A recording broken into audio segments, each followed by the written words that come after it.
Hello students, मैं doctor Gajendra पुरोहित और आज मैं आपके सामने स्टार्ट करने वाला हूं partial differential equation like homogeneous linear partial differential equation with constant coefficient.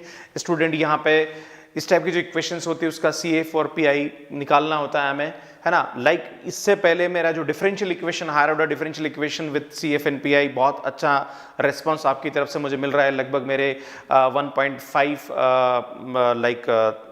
Like views हो चुके हैं उसके ऊपर और बहुत ही अच्छा लाइक आप लोगों ने उसको अप्रिशिएट किया है। तो स्टूडेंट ये समझने से पहले एक बार आप वो भी समझ लें, क्योंकि यहाँ पे जो लाइक रूल्स लगने वाले ऑलमोस्ट उसी टाइप के रूल्स लगने वाले हैं, थोड़े से चेंज होते हैं, तो वो मैं आपको बताऊंगा क्या चेंजेस हैं, बट कंसेप्ट वही है ना। बस यहाँ पार्शियल डिफरेंशियल इक्वेशन आ जाती है, वहां पे डिफरेंशियल इक्वेशन होती है, राइट। सो देखिए homogeneous linear partial differential equation with constant coefficient. इसके बाद मैं आपके सामने नॉन होमोजीनियस भी लेने वाला हूं कि non homogeneous partial differential equation को किस तरह से हम सॉल्व करते हैं। स्टूडेंट इससे पहले मेरे जितने भी वीडियोस हैं लाइक मैंने यहाँ पे स्पेशल फंक्शन पे लेजेंडरी और बेसल पे बना रखा है, देन सीरीज सॉल्यूशन है, देन मैंने पार्शियल डिफरेंशियल इक्वेशन जो फर्स्ट नॉन लीनियर लाइक उसमें 4 पिट मेथड है, लैग्रांज मेथड है, first standard form, second standard form, third standard form, fourth standard form, इन सब पे भी मैंने पे वीडियोस बना रखे हैं। सीरीज सॉल्यूशन पे, engineering mathematics, GATE, IIT JAM, ये सब यहाँ कंटेंट आपके यहाँ पे ITEP पे अपलोडेड है। सो आप स्टूडेंट वहां जाके देख सकते हैं। देखिए यहाँ पे homogeneous linear partial differential equation with constant coefficient, नाम से पता पड़ रहा है कि इसके जो डेरिवेटिव्स हैं उनके कोफिशिएंट यहाँ पे क्या होंगे, कांस्टेंट होंगे। और स्टूडेंट इसको होमोजीनियस क्यों बोलते हैं, क्योंकि यहाँ पे जो डेरिवेटिव होता है लाइक ये NdZ/dxn, ये del y, अल्टीमेटली ये वापस जैसे मैं आपके सामने बताता हूं, लाइक मैं भी थोड़ा सा आगे लेके चलता हूं।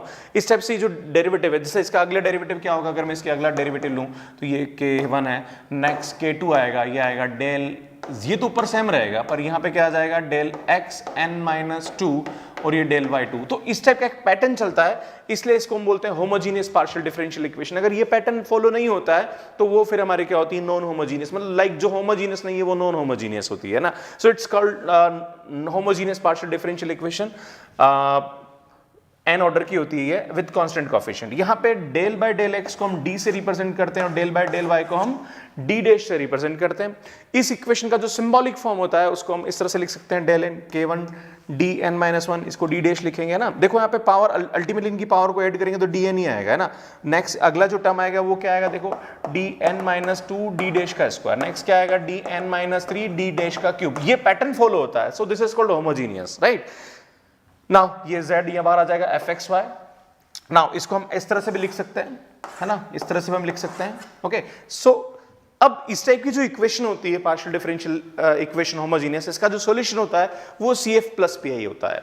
यहां पे जो CF होता है इसको बोलते हैं हम कॉम्प्लीमेंट्री फंक्शन, PI जो होता है इसको हम बोलते हैं particular integral. Student complementary function जो होता है वो क्या होता है, कंप्लीट सॉल्यूशन होता है इसका, लाइक है ना, यहाँ पे 0 हो जाए, है ना, f d dash z is equal to 0, इसका जो कंप्लीट सॉल्यूशन होता है उसको हम बोलते हैं CF which contain n arbitrary constant। Like जैसे अगर बाई चांस ये सेकंड ऑर्डर की डिफरेंशियल इक्वेशन है, बाई चांस, है ना, पार्शियल डिफरेंशियल इक्वेशन है, तो वहां पे 2 कांस्टेंट आएंगे। 3 ऑर्डर की है तो 3 कांस्टेंट आएंगे, लाइक n ऑर्डर की तो कितने कांस्टेंट आएंगे, n कांस्टेंट आएंगे, है ना।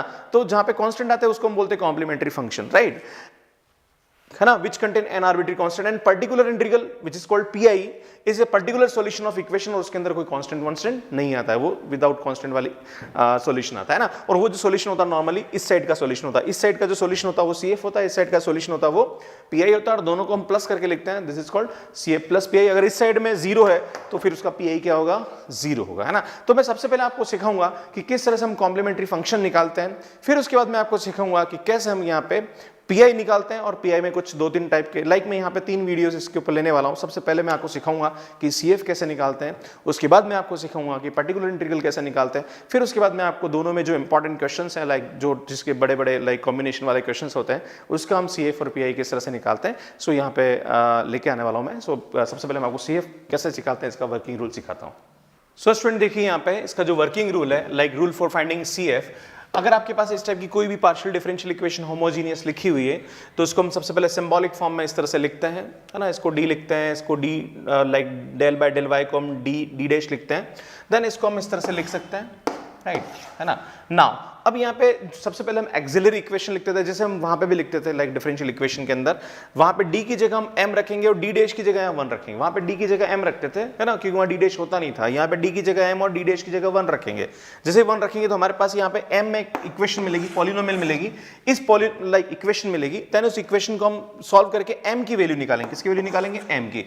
अब अगर ये जो m है लाइक रूट्स निकालेंगे, अगर ये जो रूट्स है ये m1 m2 m3 like different roots आ रहे हैं ना, तो उस वाले केस में इसका जो CF होता है वो होता है z is equal to 5(1)y plus m1x 5(2)y plus m2x 5(3)y plus m3x। For example अगर आपके पास रूट्स आ गए 1, जैसे m की वैल्यू आपके पास आ रही है 1 2 4, तो इस वाले केस में इसका जो CF होगा वो कितना होगा? 5(1)y plus x 5(2)y plus 2x 5(3)y plus 4x। समझ में आ रहा है ना? इस तरह से अगर बाई चांस माइनस आ जाएगा तो यहाँ पे क्या आ जाएगा? ये माइनस हो जाएगा। क्लियर?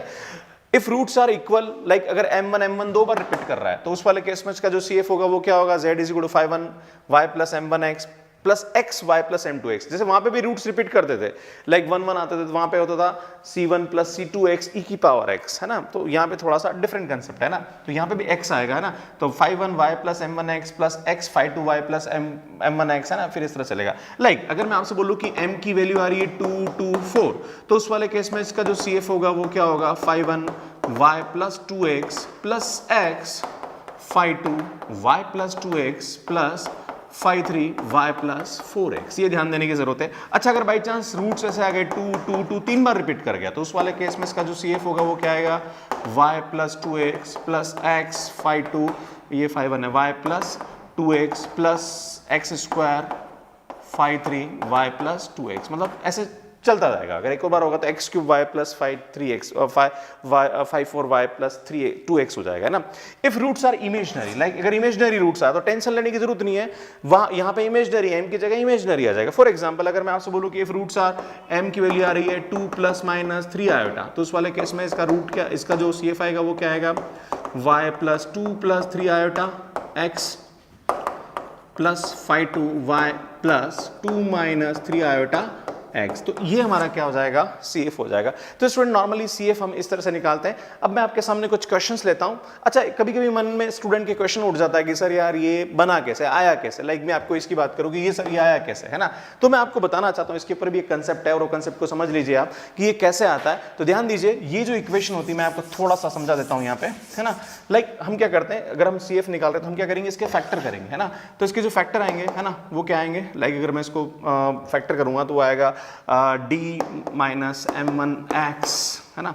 यहाँ पे स्टेप्स आएगा d, मैं थोड़ा सा एक मिनट इसको एक्सप्लेन कर देता हूँ, है ना। मैं इसको अगर फैक्टर करूँगा तो ये आएगा d minus m d dash, है ना, m1 d minus m2 d dash, इस तरह से आते जाएंगे, n फैक्टर्स बनेंगे, है ना, d minus mn d dash, और यहाँ z आ जाएगा बराबर 0, क्योंकि हम CF निकाल रहे हैं तो CF निकालेंगे तो ये इसको क्या रखेंगे? 0 रखेंगे। अब ये क्या होगा? ये अलग अलग फैक्टर्स क्या होंगे? 0 के बराबर होंगे, like d minus m1 d dash is equal to 0, इसी टाइप से d minus m2 d dash सब 0 रखेंगे, ऐसे 100 होगा। तो मैं इसकी बात करता हूँ ना। अब स्टूडेंट d का मतलब क्या होता है?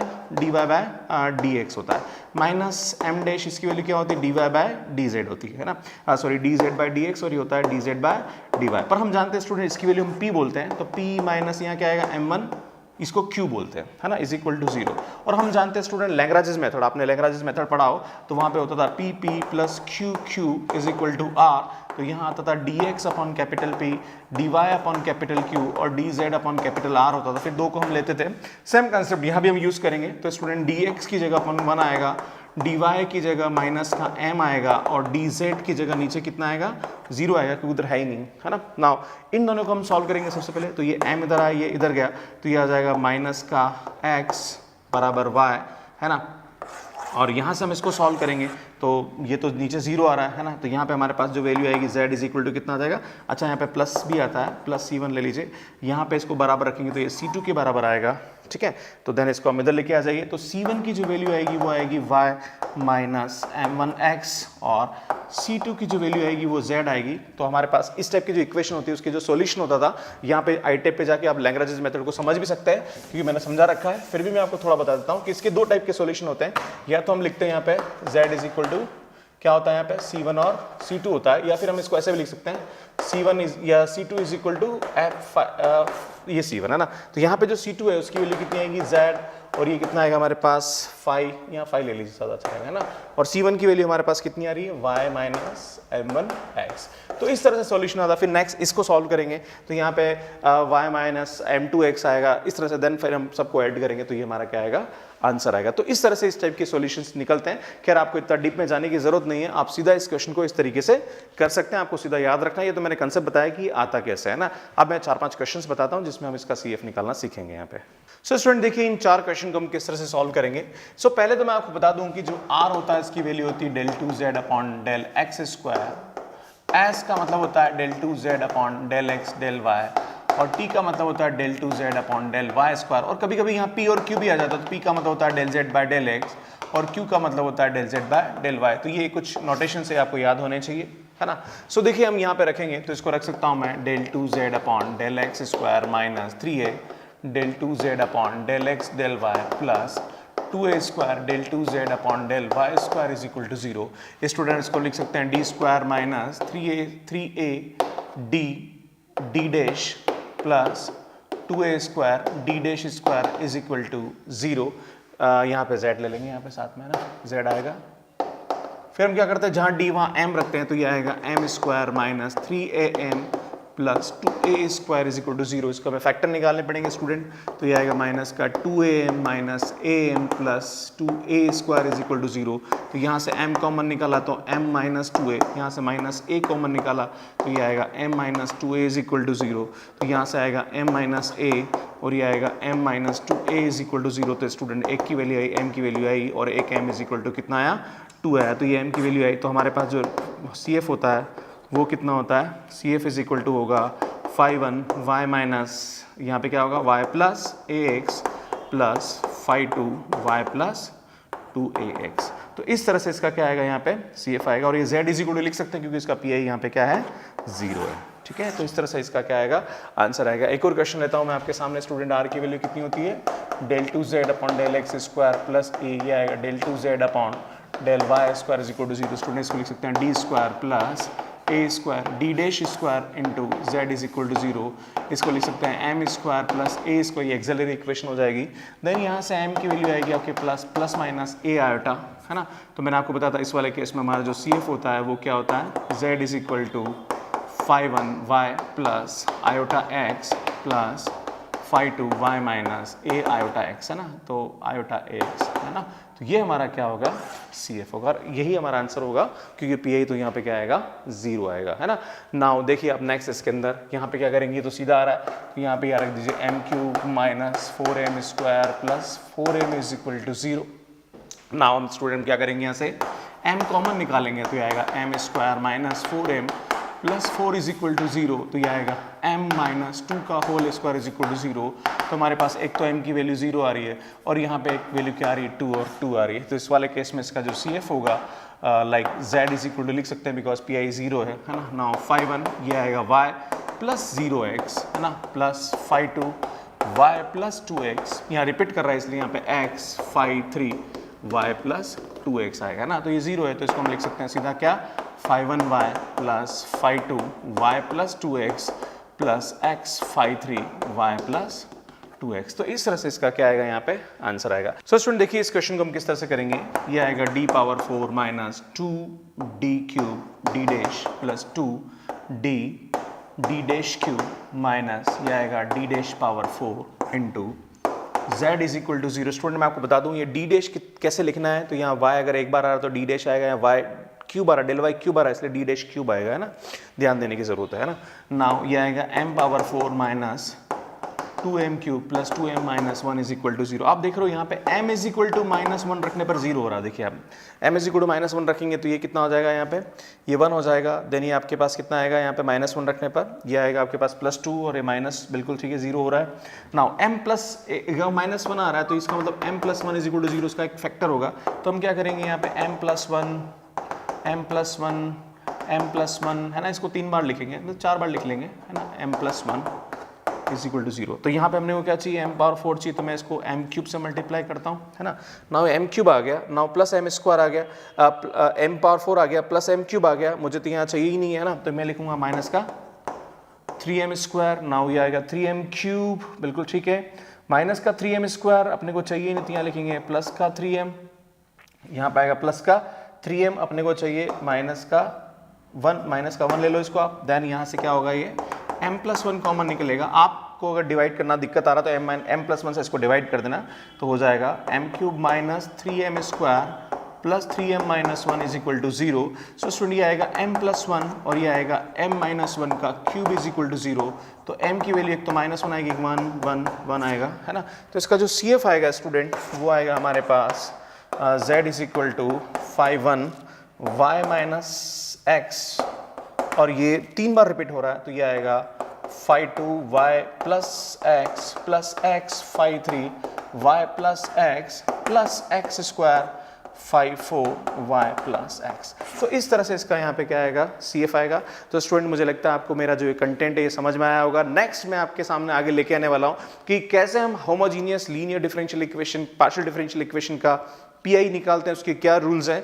देन उसके बाद मैं 2 वीडियो और लेके आने वाला हूँ इस टॉपिक पे, फिर हम आगे लेके चलेंगे हमारा non homogeneous differential equation, partial differential equation को किस तरह से सॉल्व करते हैं। सो स्टूडेंट बने रहिए मेरे साथ, यहाँ पे आपके लिए बहुत ही अच्छा कंटेंट मैं लेके आने वाला हूँ। और यहाँ पे जो लास्ट मेरी प्लेलिस्ट आ रही है, यहाँ पे जाके मेरे सभी वीडियोस हैं आप देख सकते हैं, और यहाँ पे जाके आप मुझे सब्सक्राइब कर सकते हैं। Thank you so much for watching my videos. Like करें, शेयर करें, कमेंट करें। Thank you so much.